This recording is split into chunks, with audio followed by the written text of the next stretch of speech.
Time is money, time is money, time is money, time is God. अगर तुम समय को मिसयूज कर रहे हो तो भगवान को मिसयूज कर रहे हो। कोई कायदे से समझा नहीं पा रहा है कि पहले क्या करूं, तो हम हिंदुस्तान के लोगों को बेवकूफ नहीं बना पाएंगे। मर्सिडीज में जा रहा हो, कोई गोली मार के मर्सिडीज छीन ले गया।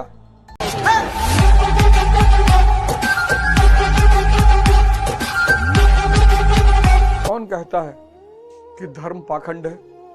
धर्म को ना समझना पाखंड है, और पाखंड के रूप में धर्म बहुत घातक हो जाता है। वरना धर्म तो एक ऐसा विज्ञान है जो मानव को महामानव बनाता है। ये देश इसीलिए महान था, ये देश इसीलिए महान है, ये देश इसीलिए महान रहेगा क्योंकि ये जो द्विज का सिद्धांत है,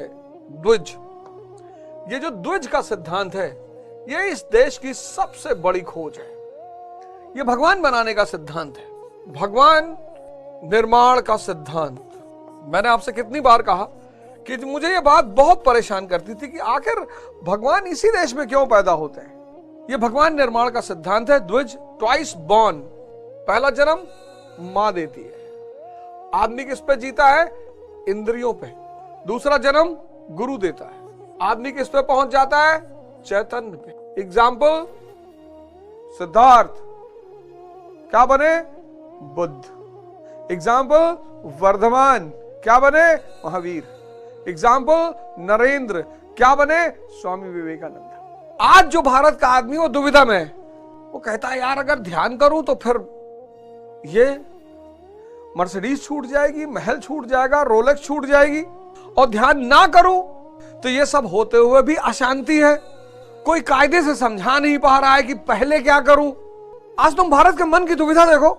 आज भारत के मन की दुविधा यही है, ध्यान करो। Time is money, time is money, time is money, time is God, time is not money. पश्चिम कहता है टाइम इज मनी, मैं कहता हूं टाइम इज गॉड। अगर तुम समय को मिसयूज कर रहे हो तो भगवान को मिसयूज कर रहे हो। अब भारत का आदमी दुविधा में है। कितनी प्यारी कहावत बनाई होगी किसी ने कि दुविधा में दोनों गए, माया मिली न राम। आज जितने लोग परेशान हैं वो सब दुविधा में परेशान हैं। ध्यान करें, ध्यान के रास्ते पे चले तो माया छूट रही है, और माया के रास्ते पे चले तो शांति छूट रही है। राजा जनक से लेकर आज पंडित श्री श्री रविशंकर तक ये धारा चली आ रही है। इसीलिए पश्चिम इस देश के संतों से बहुत चढ़ता है क्योंकि पश्चिम ने माया पे जीत लिया है, और पूर्व ब्रह्म, और माया ब्रह्म की सेविका है। तो पश्चिम को पता है कि अगर भारत के संतों की महिमा फिर से फैल गई तो हम हिंदुस्तान के लोगों को बेवकूफ नहीं बना पाएंगे। फिर वो लेवाइस फटी हुई जीन्स किसको बेचेगा? किसको? पश्चिम ने माया को डिकोड कर लिया है। देखो कितनी समृद्धि है उधर। और पूरब ब्रह्म, कितनी प्यारी चीज गीता में लिखी है, कितनी जबरदस्त चीज गीता में लिखी है कि योग साधना रहित व्यक्ति, योग साधना रहित व्यक्ति के पास निष्काम कर्म बुद्धि नहीं होगी, निष्काम कर्म बुद्धि नहीं होगी। और जिसके पास निष्काम कर्म बुद्धि नहीं होगी उसके पास भाव नहीं होगा, और जिसके पास भाव नहीं होगा उसके पास शांति नहीं होगी, और जिसके पास शांति नहीं होगी उसके पास सुख। ये सब मैं समझा चुका हूं। योग साधना अनिवार्य, इष्ट चिंतन अनिवार्य, योग साधना अनिवार्य, इष्ट चिंतन अनिवार्य। इष्ट चिंतन से क्या मिलेगा? शक्ति मिलेगी। योग साधना से क्या मिलेगा? मार्ग मिलेगा। कि विषय चिंतन तो नहीं कर रहा हूं। योग साधना वाली बुद्धि जिसके पास है, मतलब जो योग साधना के रास्ते पे चल रहा है, उसके पास निष्काम कर्म बुद्धि, और निष्काम कर्म बुद्धि नजर रखेगी विषय चिंतन तो नहीं चल रहा है। विषय का जरूरत के हिसाब से उपभोग कर लो। गुरु नानक देव जी को देखो, विवाह किया, बच्चे किए, परिवार रखा। कबीरदास जी को देखो, विवाह किया, परिवार रहा, बच्चे रहे। भगवान रामचंद्र जी को देखो, विवाह किया, राजा बने, गद्दी संभाली, लेकिन पहली प्रायोरिटी किसको दी? ब्रह्म को। ब्रह्म को साधने के बाद माया गुलाम हो जाती है। और फिर बुद्धि को अगर स्थिर करना हो तो इंद्रिय पर काम करना पड़ेगा। यह सबसे बड़ा सूत्र है 10 लाख करोड़ का। और इंद्रिय को काम करने के लिए निषेध, संयम और इष्ट चिंतन। इष्ट चिंतन के बिना तो इंद्रिय आपके कब्जे में आएगी ही नहीं, है ही नहीं, खाते रहो कसम आप। लेकिन आज जो भारत की दिक्कत है, बड़े लोग ये सवाल उठाते हैं, ये बड़ा सवाल उठता है कि लक्ष्मी जी की पूजा भारत में होती है, पश्चिम ने आज माया को जीत लिया है और पूरब ब्रह्म। देखो अमेरिका यूरोप के पास कितना पैसा, कितनी समृद्धि बाहर से दिखाई पड़ रही, पर ये अंदर से खोखले हैं, खत्म। पूरब के पास ब्रह्म है, ज्ञान। लेकिन आज ये जो देश है भारत, ये बहुत उलझ गया है।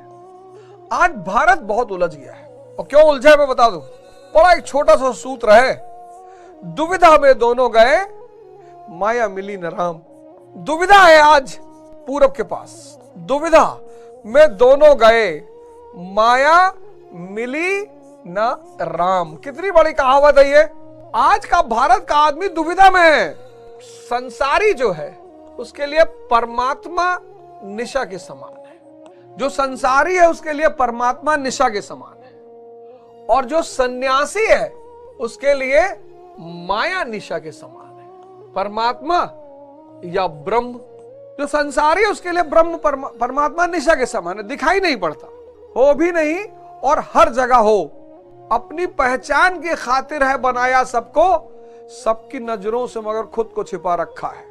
जब फकत तेरे कोई दूसरा मौजूद नहीं, वो है ना, तुम्हें गोरख धंधा हो, आज यूट्यूब पे डालना तुम्हें गोरख धंधा हो, पूरा सुनना, यही फिलॉसफी है। जब फकत तेरे कोई और मौजूद नहीं तो समझ में नहीं आता तेरा पर्दा करना। जब अल्लाह के सिवा, भगवान के सिवा, ईश्वर के सिवा कुछ भी नहीं है तो ये पर्दा किस लिए है। उस गाने की ये सब लाइनें बड़ी प्यारी है। जब फकत तेरे कोई दूसरा मौजूद नहीं तो समझ नहीं आता तेरा पर्दा करना। उसने पर्दा नहीं करना है, कर रखा है। हम अज्ञानी हैं, चारों तरफ विद्यमान है, हम वही हैं। विवेकानंद जी कहते हैं कि मैं उस ईश्वर का सेवक हूं जिसे अज्ञानी लोग मनुष्य कहते हैं। इस दुनिया में जो सबसे बड़ा दुख है वो है अज्ञानता। वो एमएससी फिजिक्स, आईआईटी कानपुर, इससे कुछ नहीं। ज्ञान, ब्रह्म को देखना, जानना, दर्शन होना, ज्ञान। तो जो संसारी है उसके लिए परमात्मा या ब्रह्म निशा के समान है। क्यों? दिखाई नहीं देता। गरीब मिट गए, पामाल हो गए, लेकिन किसी तलक न तेरा आज तक निशा पहुंचा। कितने साधक मर मिट गए, किसी तलक न तेरा आज तक निशा पहुंचा। तो मैं आपसे कहता हूं, आप भगवान श्री राम को फॉलो करें। आप भगवान श्री राम को फॉलो करें। आप क्या करें? तपस्या के रास्ते पर चलें। पहले राम के रास्ते पे चलें, राम को साध लें। माया यानी मेटेरियलिज्म, भौतिकवाद, ये आपका गुलाम हो जाएगा। और यही भारत की सबसे बड़ी खोज है। आप ना रोलेक्स छोड़े, ना मर्सिडीज छोड़े, ना महल छोड़े, कुछ मत छोड़े, ना पत्नी छोड़े, ना बच्चा छोड़े, कुछ भी नहीं। लेकिन पहले माया को साध लीजिए। सॉरी, मैं क्षमा चाहता हूं, पहले ब्रह्म को साध लीजिए, क्योंकि ब्रह्म आपकी संपत्ति है, ओरिजिनल। और माया ब्रह्म के बिना विपत्ति है। माया बुरी नहीं है, ब्रह्म के बिना विपत्ति है। रोलेक्स पहन के जा रहे हो, कोई हाथी काट के लेके भाग गया। मर्सिडीज में जा रहे हो, कोई गोली मार के मर्सिडीज छीन ले गया। लेकिन अगर ब्रह्म के साथ चल रहे हो तो कोई जान ही नहीं पाएगा कि कितनी बड़ी शक्ति अंदर लिए घूम रहा है, ये भगवान बना घूम रहा है। और फॉर्मूला मैंने आपको बताया, इसीलिए इस देश में हम जय श्री राम कहते हैं। भैया जय सिया राम याद दिलाते हैं दूसरे को कि पहले ब्रह्म के रास्ते पर चलना है, चिढ़ाना नहीं है किसी को। बहुत अच्छा है जब आप कहते हैं भैया जय श्री राम। माया ब्रह्म के बिना अधूरी है। सीता जी भगवान राम के बिना अधूरी हैं। सीता जी भगवान राम के बिना अधूरी है। और सीता जी से उनके पति को अलग कर दोगे तो मार डालेंगी, विकराल रूप धर लेंगी। आज यही हो रहा है। लोगों के पास माया है, ब्रह्म नहीं है, तो माया मारे डाल रही है। इतनी अशांति, इतनी अशांति। आदमी BMW कार खड़ी करता है फ्लाईओवर पर और उतर के नीचे कूद जाता है। दिल्ली की घटना बता रहा हूं।